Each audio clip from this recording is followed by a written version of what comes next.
Próximo inscrito, deputado Dr. Rosinha. Senhor presidente, senhores congressistas, tenho observado aqui no debate de hoje alguns fatos interessantes. O primeiro deles, uma tentativa de impedir a leitura do texto do relator, a apresentação do relator. Aí eu pergunto, com que objetivo essa tentativa? A segunda, sem ler o relatório, sem nenhum conhecimento, começar a dizer, fazer eco, ou cantando em voz alta, dizendo que a CPMI é um relatório que vai virar pizza, sem sequer ter o mínimo conhecimento sobre o relatório.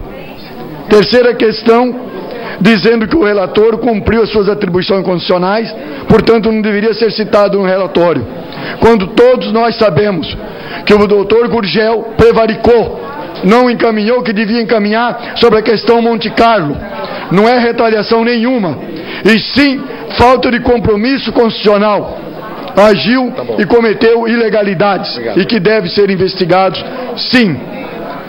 A outra questão é que se prima aqui, em vários discursos, a falar contra o Partido dos Trabalhadores e contra o Lula, ignorando, por exemplo, que na situação dessa investigação, dessa organização criminosa, o senador dos democratas, Demóstenes Torres, já foi inclusive cassado, o que demonstra o envolvimento dos democratas nesse processo. Então tenta, por qualquer maneira, caracterizar como uma questão política, quando não foi uma questão política.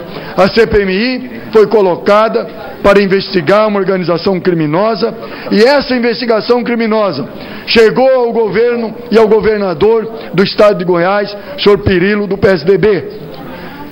Não foi sequer citado em nenhuma das gravações o governador Sérgio Cabral. E foi citado, mas não como envolvido no crime, mas sim por não permitir o seu envolvimento e evitar a organização criminosa, o governador Aquinélio Queiroz, e que veio aqui e defendeu e provou que todas as vezes a organização criminosa tentava incriminá-lo. E uma outra questão, quando se cita a questão da imprensa. Eu sou o autor do requerimento de convocação de Policarpo. E, no entanto, o plenário dessa comissão não quis aprovar a vinda dele, quando ele tem relações com a organização criminosa. E era necessário que essa comissão investigasse. Ela não investigou, está remetendo ao Ministério Público para que ele o faça, como assim está remetendo outros documentos mais ao Ministério Público. Aliás, é bom dizer que uma das questões mais importantes da CPMI é que está encaminhando a Receita Federal do Brasil, ao Ministério Público Federal, à Polícia Federal e aos demais órgãos de controle todos os documentos, depoimentos e demais provas produzidos pela CPMI. Inclusive, os sigilos bancários, fiscal e telefônico de todas, ressalte-se, todas as empresas suspeitas. Isso significa que a CPMI está colocando à disposição dessas instituições o maior banco de dados fiscais e bancários que já receberam do Congresso Nacional Brasileiro. São mais de 84 milhões de reais em movimentação financeira, o que corresponde a uma importante fatia do produto interno brasileiro. São 117 empresas que devem ser investigados.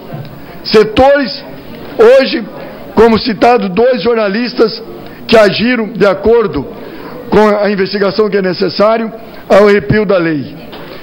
E quanto à questão da Delta, dizer que vai investigar ou não vai investigar, a Delta está sendo encaminhada também ao Ministério Público para que aprofunde a sua investigação. E todo o banco de dados, o maior banco de dados que esses órgãos que eu citei já receberam do Congresso Nacional, está sendo enviado agora. E eu concluo dizendo, essa CPMI nasceu com características diferentes. E as características diferentes em cima de uma investigação da Polícia Federal, que investigou e remete ainda para a Polícia Federal para que ela continue. Ela não teve aqui a paixão ou o caminho de querer investigar esse ou aquele partido político. Até que, se fosse por esse caminho, nós temos dados bastante, o suficiente para que a CPMI ficasse fazendo a exploração política por muito mais tempo do que o prazo regimental que foi lhe concedida, com a devida agora prorrogação. Obrigado, senhor presidente.